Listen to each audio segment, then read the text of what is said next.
Corona के बढ़ते मामलों पर सुप्रीम कोर्ट की तरफ से सख्ती भी सामने आई। सुप्रीम कोर्ट ने केंद्र सरकार से 4 मुद्दों पर पूरा प्लान मांगा है। ये 4 मुद्दे हैं। ऑक्सीजन, बेड्स, दवाओं की किल्लत पर सुप्रीम कोर्ट ने संज्ञान लिया है। इस मामले में आज सुनवाई सुप्रीम कोर्ट में होगी।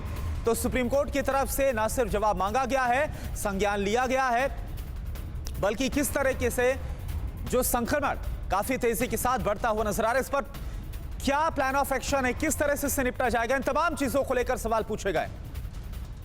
और चलिए आपको वो 4 अहम मुद्दे बताते हैं जिसको लेकर सुप्रीम कोर्ट ने केंद्र सरकार से पूरा प्लान मांगा है। सुप्रीम कोर्ट के 4 मुद्दे क्या है, सरकार को इस पर जवाब देना होगा। आपके सामने ये 4 मुद्दे।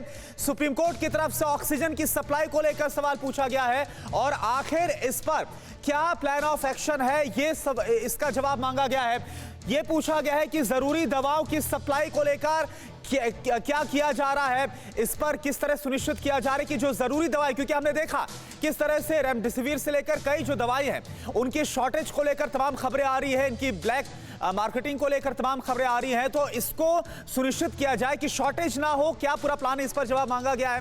वैक्सीनेशन का जो तरीका है वो क्या है, किस तरह से वैक्सीनेशन को और भी प्रभावी तरीके से और भी ज्यादा से ज्यादा लोगों को कवर करते हुए इस वैक्सीनेशन प्रोग्राम को आगे बढ़ाया जाए, इसको लेकर जवाब मांगा गया है। और लॉकडाउन लगाने का राज्यों का जो अधिकार है, इसको लेकर भी जवाब मांगा गया है, क्योंकि लगातार सवाल ये उठ रहा है कि आखिर क्या किया जाना चाहिए। राज्यों की तरफ से, कुछ राज्यों की तरफ से लॉकडाउन लगाया गया है, कुछ की तरफ से सख्ती बरती गई है। तो ये तमाम 4 मुद्दे हैं जिसको लेकर सुप्रीम कोर्ट से सवाल की तरफ से जवाब मांगा गया है।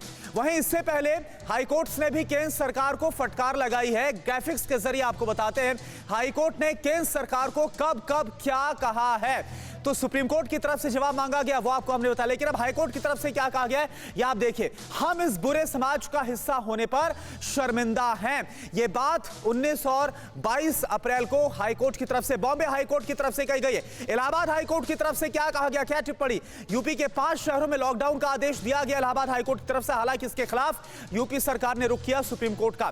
19 अप्रैल को यह आदेश दिया गया था। वहीं मध्य प्रदेश हाई कोर्ट की बात करें तो दिनों में नहीं घंटों में रेमडेसिविर दवा मिले, ये बात मध्य प्रदेश हाई कोर्ट की तरफ से 20 अप्रैल को कही गई थी। दिल्ली हाई कोर्ट की तरफ से क्या कहा गया, गिड़गिड़ाइए, उधार लीजिए या चुराइए, लेकिन ऑक्सीजन लेकर आइए, क्योंकि जो किल्लत, जो भारी शॉर्टेज दिल्ली में देखी गई अभी 1-2 दिन के भीतर, इसको लेकर यह दिल्ली हाई कोर्ट की तरफ से सख्त टिप्पणी की गई थी। और कोलकाता की जिक्र करें, कोलकाता हाई कोर्ट की तरफ से कहा गया गाइडलाइन जारी करके खुद बच नहीं सकते हैं। गाइडलाइंस जारी की, लेकिन आपकी जवाबदेही क्या है, आपकी जिम्मेदारी क्या है, इसको भी समझना होगा। 22 अप्रैल को यह बात कोलकाता हाई कोर्ट की तरफ से टिप्पणी की गई। तो सुप्रीम कोर्ट की तरफ से, हाई कोर्ट की तरफ से, यानी कुल मिलाकर जो अदालतें हैं, अदालतों की तरफ से भी जो सख्त रुख है कि कैसे इस महामारी पर काबू पाया जाए, ये लगातार नजर आ रहा है। फिक्र आपकी, सोमवार से शुक्रवार रात 9 बजे सिर्फ TV9 भारतवर्ष पर।